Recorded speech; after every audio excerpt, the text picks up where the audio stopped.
Good morning. This is Professor David Weiss speaking from our ongoing podcast and Spotify series, the Institute for Dispute Resolution's seminal program Connecting Bridges and Borders. Today we have my friend and colleague, Ijeoma Ononogbu, who is joining us from London and has just an unbelievable perspective that is global on many dimensions. She is what I call an international global citizen. She was born in the United Kingdom. She also has direct lineage back to Nigeria, where she grew up as a child, has returned then back to the United Kingdom for much of her further education and graduate studies. She's also in the American side, an attorney in London. She is both a barrister as well as a mediator, and is involved in a number of different interesting projects as a professional, as a thought leader through academics, and is very active on the global front, focused on diversity and inclusion with a very precision-based perspective of both the global world, but also how Africa fits into that global matrix. How are you today? Good morning. Good morning, Professor David Weiss. Good morning.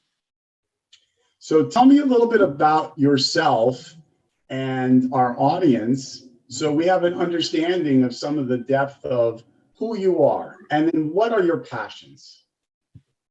Thanks for the question. Yeah, my name is Ijeoma Ononogbu. I'm a dual qualified lawyer, having qualified in Nigeria as a barrister and a solicitor of the Supreme Court of Nigeria. I came over here to the UK some years ago and re-qualified as a solicitor. Thereafter, I did a master's at Queen Mary University of London, where I specialize in international dispute resolution. In my specialization, I found my niche, which is international dispute resolution, mostly arbitration, mediation, and adjudication. During my journey, I realized how much mediation, what it offers to the world, in the global scene, and I made sure I understood it very well and I ran with it. So far, I'll say, yeah, I've learned so much using mediation in most of my work-related processes, as well as in my ongoing career progression. So you bring up three really important topics within the legal space, but I really want to talk about how we can parcel that out to our audience that's broader in scope beyond law as well. You speak to arbitration, you speak to the legal process. I do apologize because I knew you were a barrister, but you're a barrister in Nigeria and a solicitor in the UK. So just for clarification. And obviously you discovered mediation. So I'd like to have a conversation that is intriguing to me. What brought you between these three different sort of areas? What drew you personally to mediation first? Thanks for that introduction once again. Yeah, I did qualify as a barrister and a solicitor in Nigeria. In the UK, you're either a barrister or a solicitor. I chose to be a solicitor. The reason I chose mediation is I've always loved the aspect of access to justice. In some parts of the world, in Africa, there is a lack of access to justice. And being an African and seeing how things work in the legal space, I thought mediation, arbitration would be ways of making sure the layman out there in the street will get access to justice. I'm a big believer in access to justice. So because of my interest in access to justice, I feel mediation as well as arbitration are easier ways of getting access to justice. So that was one of the reasons why I made sure I understood and I delved into the world of mediation. Interesting. And for amplification for my audience, mediation is different from arbitration. Perhaps you can explain the differences first, and then I want to focus on the access to justice, which is what I'm hearing you say is really that passion that drives both of those models as well. So perhaps you can explain to our audience the difference between mediation and arbitration. Thanks for that. That's a very valid point because lots of people mix up mediation and arbitration. The connection between the two is that they're both ways of resolving disputes. They are both mechanisms in which you resolve disputes, conflicts. That's the commonality between the two functions. For arbitration, it's more of a formal process for you to resolve commercial disputes. So when you have a commercial dispute with an, another party, the best way of resolving the dispute is through arbitration, or when there is a dispute between a party and a state, is arbitration. If, for instance, Nigeria is being sued by the next neighboring country, Cameroon, you can't go to mediation, or more or less, you're better off going to arbitration because the court of arbitration were able to resolve the dispute. Like when there was a dispute between the Bakassi and Nigeria, you could use mediation, but more often than not, you're better off going to arbitration. Like you have this arbitration court, the sports arbitration, which resolves sports issues. So arbitration is more with commercial disputes, while mediation is often used with little or domestic issues. For mediation, you could use it to resolve family disputes between a couple, between a parent and a child, or within parties who choose to go to explore the issue of mediation. So mediation is mostly used for domestic as well as simpler issues, as opposed to arbitration, which is used for commercial complex issues. So the difference between the two is one is used for complex and difficult issues, which is arbitration, while mediation is used for simplified and straightforward cases. So that's the main reason. And okay, one of the other reasons difference between the two is that in arbitration, the processes are quite formalized. You have the New York Convention of 1958, which deals with arbitration. In mediation, each party could choose a seat to resolve it. You could use New York, or you could use Nigeria, whatever country you want to use. But the structures aren't as formalized as arbitration. Arbitration is quite formalized. So in arbitration, you must stick with the New York Convention on arbitration, which is 1958 convention, as opposed to the mediation, which isn't really as formalized as arbitration. So the difference is their formality, the processes. One is simple, one is straightforward, one is difficult, complex rather. You know, it's very fascinating listening to you because you bring a very important perspective of both through your prism of how you view it, as well as two different continents coming from both the UK and then also from your perspective from Nigeria and sub-Saharan Africa culture, which is multidimensional through the different countries that are there today. What I find very interesting is how you describe it. Where do you see, from an access to justice perspective, the importance of where both these two models play from your experiences as a practitioner, but also understanding the development of both mediation and arbitration on the global scene? And there may be some differences that you see yourself coming from two different societies, one through the UK, which has a different sort of perspective that's global in nature, to one in Nigeria and a lot of the surrounding areas of sub-Saharan African continent that has a different perspective from a global perspective as well. Can you sort of enlighten us a little bit on that process of what you've seen in your experiences? Thank you. The UK and the African states are quite similar, are quite different in so many perspectives. For the UK has always had its own formal processes for ages. And thankfully for the UK, it's always been an exporter of the legal system. So access to justice in the UK is more refined, more formalized, has been there, documented over the years. For Africa, Africa has always had its own access to justice, but in a different way. To be fair, Africa has always had the use of mediation, but not as we call it mediation today. Because in African system, you had the elders who settle disputes. That's mediation. Mediation is having a third party come into a dispute and help in the resolution of the dispute.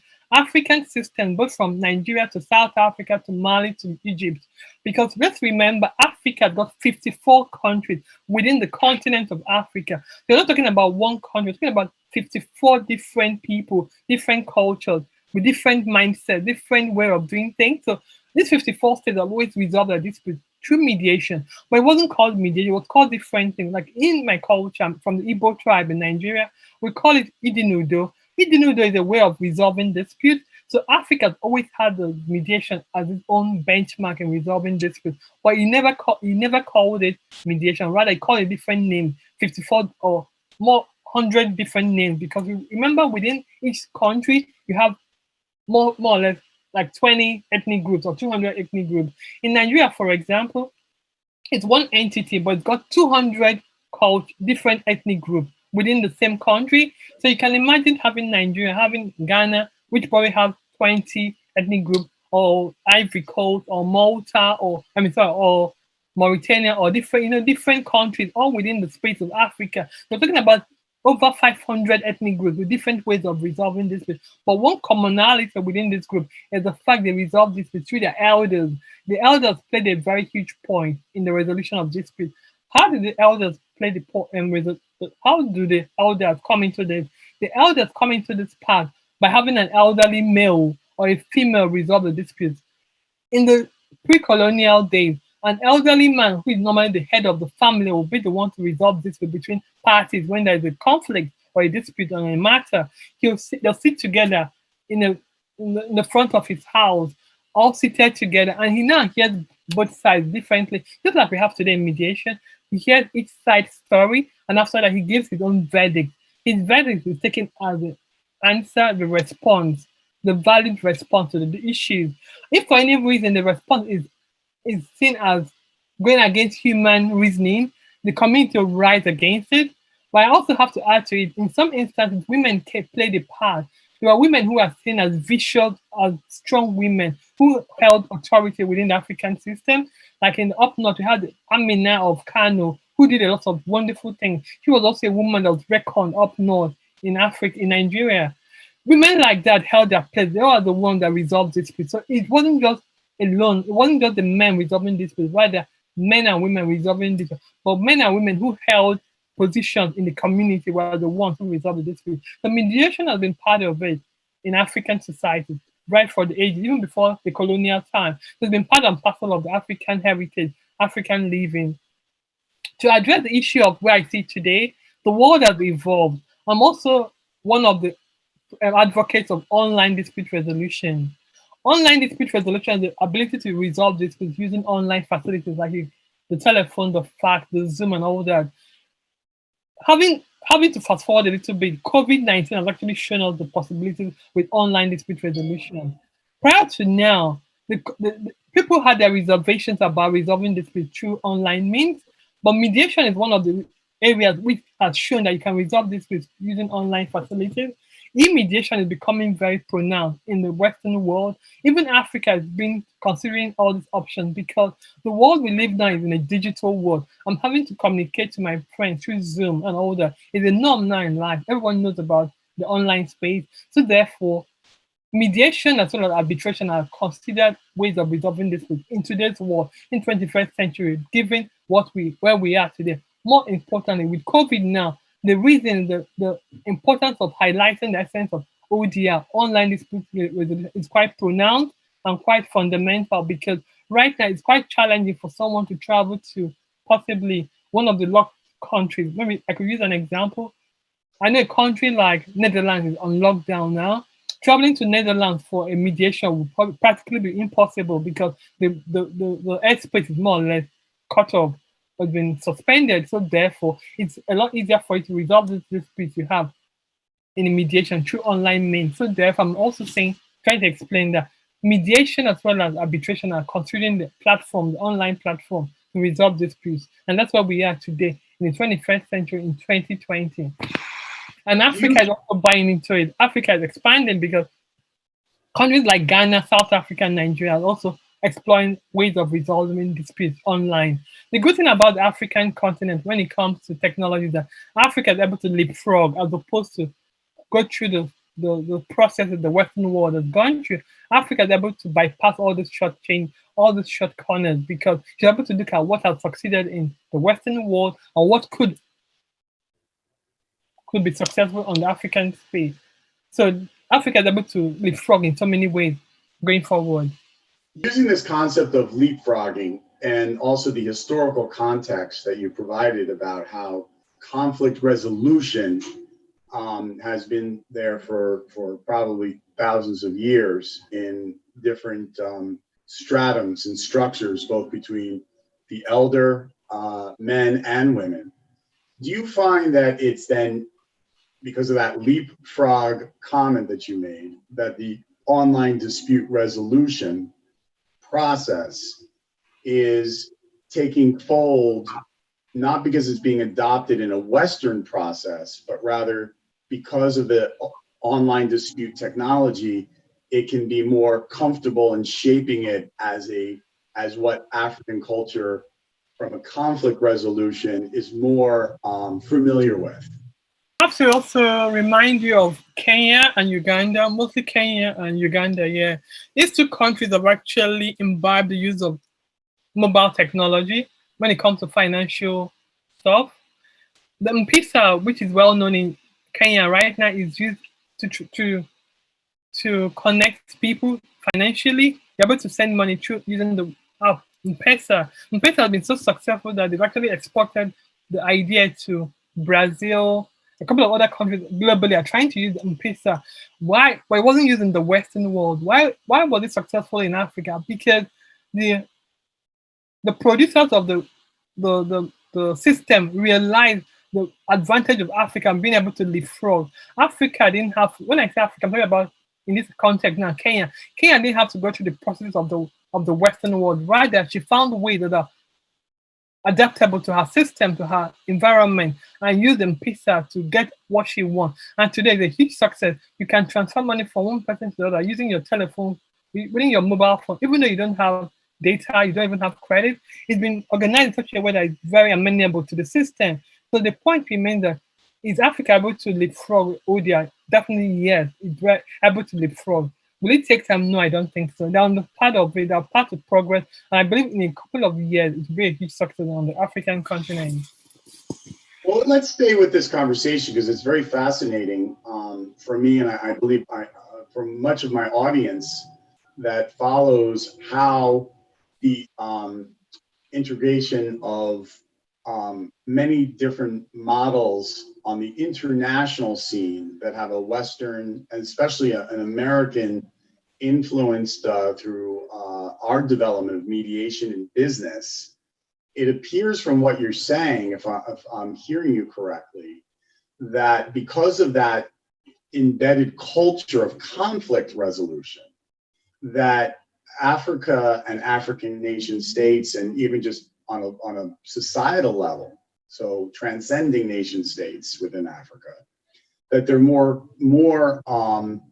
it's more adaptable because they can shape it to things that they're more familiar with, that are within this culture of how to resolve conflict resolution.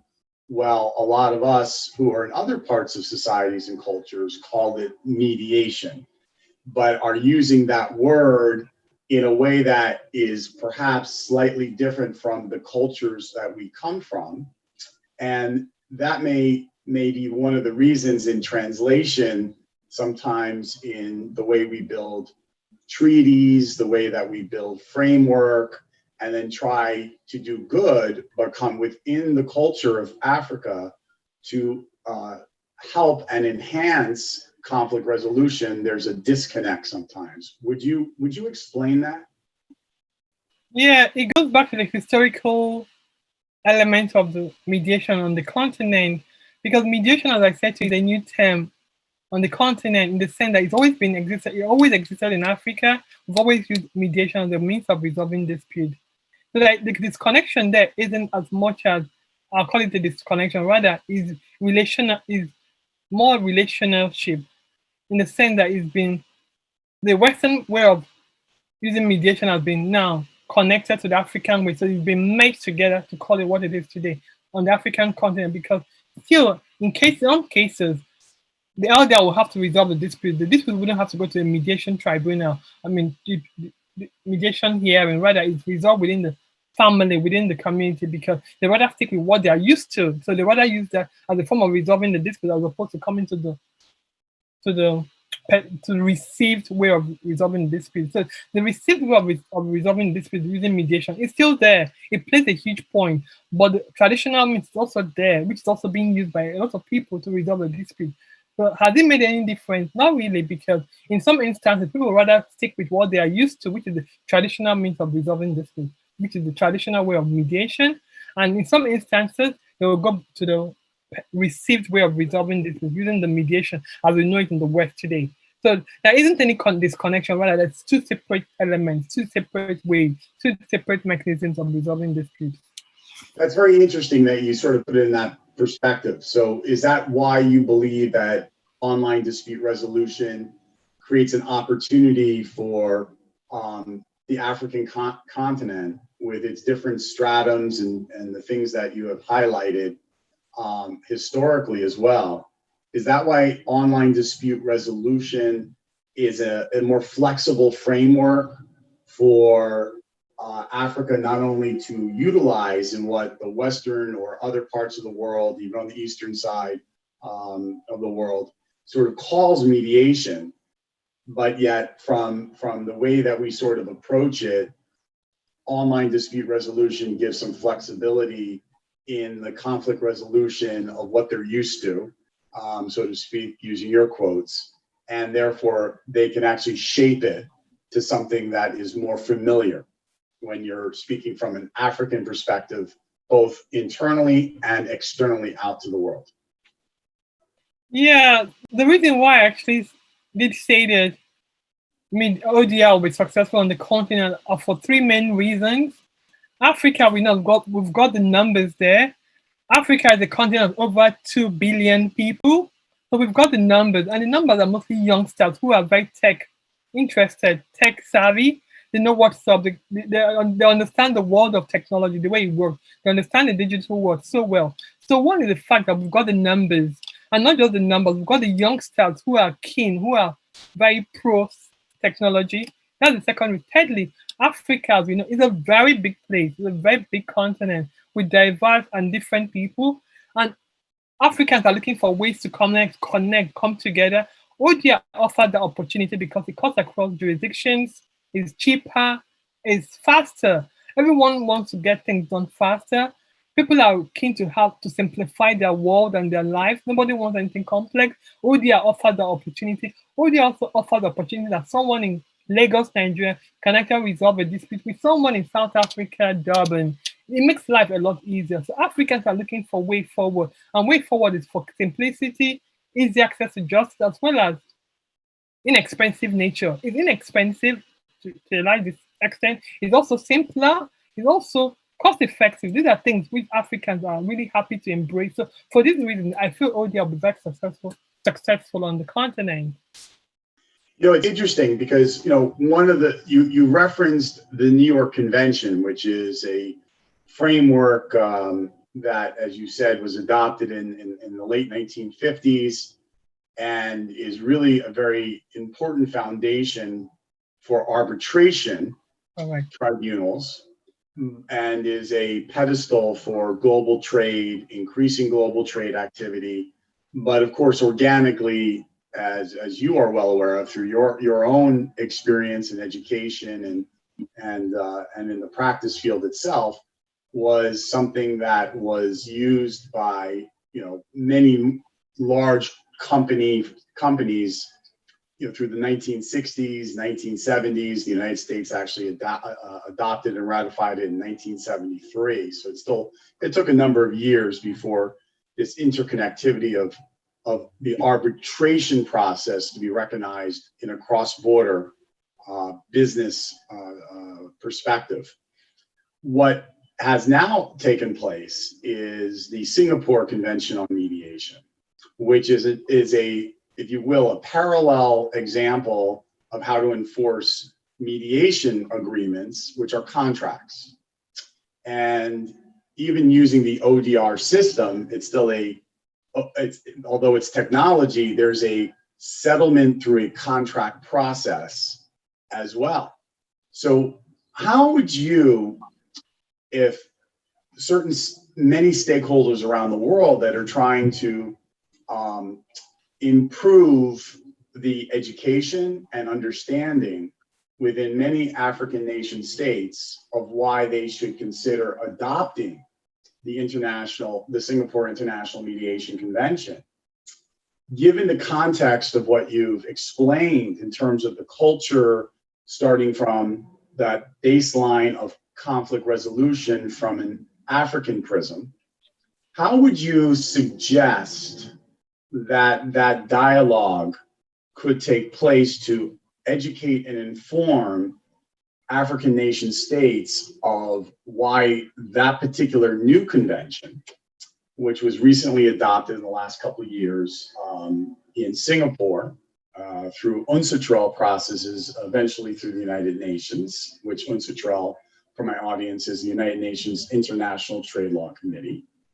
How could you assist if you were part of that approach to have African nation states also sign up for that convention in order to support the online dispute resolution process, but also to encourage more trade, more foreign direct investment, more inflow and outflow, both within the continent of Africa for many different nation states, as you have so clearly defined, but also within the rest of the world, whether it's Nigeria to Brazil, or Nigeria to Europe, or Nigeria to China. When we talk about these highways, there are both people on those highways and there are businesses that are operated by people. And when those conflicts arise, if they use a mediation process, even if it's online dispute resolution, and then keeping in context what you said about the historical perspective of conflict resolution within the African prism of its richness in having this within its society for thousands of years, how would you translate that to others that are trying to assist and educate, but yet are not necessarily getting it right? Yeah, we live in a global world where we all connect through trade in different ways. The very important thing for Africans here will be to be signatories. A good example, which you actually mentioned, was the 1958 convention, the New York Convention on Arbitral Awards. Virtually all African states are signatories. Being a signatory makes things a lot easier. If you're not a signatory, it becomes quite challenging. But in this instance, because most African states are signatories, it makes it a lot easier to have these awards carried out in the states. With regards to mediation, with the Singapore Convention, which is a new thing, lots of Africans are coming to understand that it's very important to be signatories, because being a signatory gives you the leeway to have those mediations done in your country, and actually it makes things a lot smoother and makes things easier for everybody, for both parties.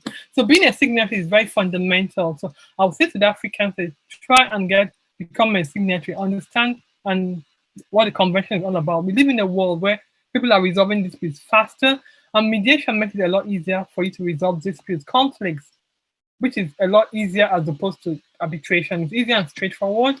So being a signatory in health matters a lot.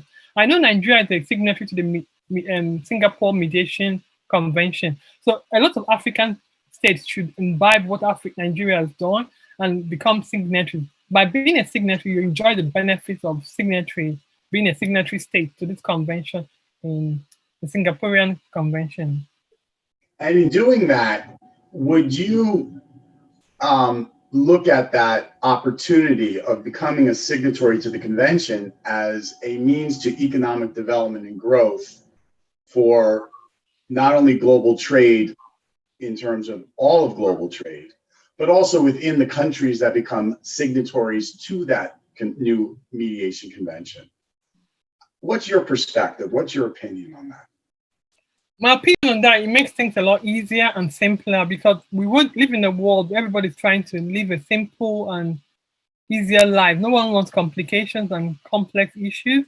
So when you have a dispute and it's it requires to be done through mediation. Because you're signatory to the Singaporean Convention, it makes things a lot easier for you to resolve it.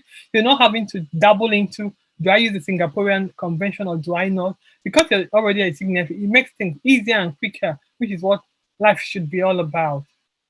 Would you agree also that it would help if you're a startup business or an established business within Africa that is looking to expand into another African nation state, right? What we call supply chain or part of a foreign direct investment. Would you agree by being part of that convention that it would actually be an encouragement to grow beyond Nigeria or, South Africa or, even the Ivory Coast, that would give young entrepreneurs an opportunity to be able to feel more comfortable about taking their capital, their resources, and expanding into other legal and political systems around the world to be part of the global supply chain and trading systems around the world? Brought up this question, that's really good. Yeah, the Singaporean Convention is quite fundamental in the sense that it will actually help a lot of African states. In 2019, the AFCFTA, which is the African Free Continental Free Trade Agreement, came into cognizance. This AFCFTA is the African initiative to bring all African states together, the 54 states together. Thankfully, as of December 2019, virtually all the states, apart from one or two states, have actually signed up to it, and a couple of states actually ratified it. The fact that they have ratified the AFCFTA tells you the interest African states have to bring to trade together, because AFCFTA gives African states the leeway to trade with one another. It also gives them the leeway to get goods from Nigeria to Kenya within a space of few hours and have their goods sold. So it's all about interconnectivity. So having the Singaporean Mediation Convention is a very good tool that will help them resolve when there's a dispute, rather than waiting for the law courts, which obviously might be very challenging and quite difficult for them. So being signatory is very important. Secondly, the AFCFTA has made it a lot easier for Africans to connect together in regards to their trading. So therefore, it's not a challenge now having someone in Mali trade with someone in South Africa because of the AFCFTA, which they've all signed, they're all signatories too. So yeah, it's very important they all understand the importance of the Singaporean Convention and how important it is to their trade negotiating skills and all that. Yeah. And I would also like to highlight, as we sort of conclude our podcast together, that it's not just about the conflicts, but let's look at the other prism of what it does. It creates economic development, right? Yeah. And by doing economic development, it also raises those that are underserved within many countries, not just African countries, but all over the world. It raises their standard of living. It gives them opportunity. As you said so eloquently about your passion, it provides also access to justice, in the sense that the more that they're interconnected, the more they see opportunity for themselves as human beings. It ultimately could lead to a really new modernized world, where Africa is a major superpower, especially through these regional compacts that you're referring to, that are truly very similar to what the EU has, right? Or we have on the Western Hemisphere, these what we call the NAFTA agreements, where you're creating free space for lots of policy, whether it's free movement of goods and services.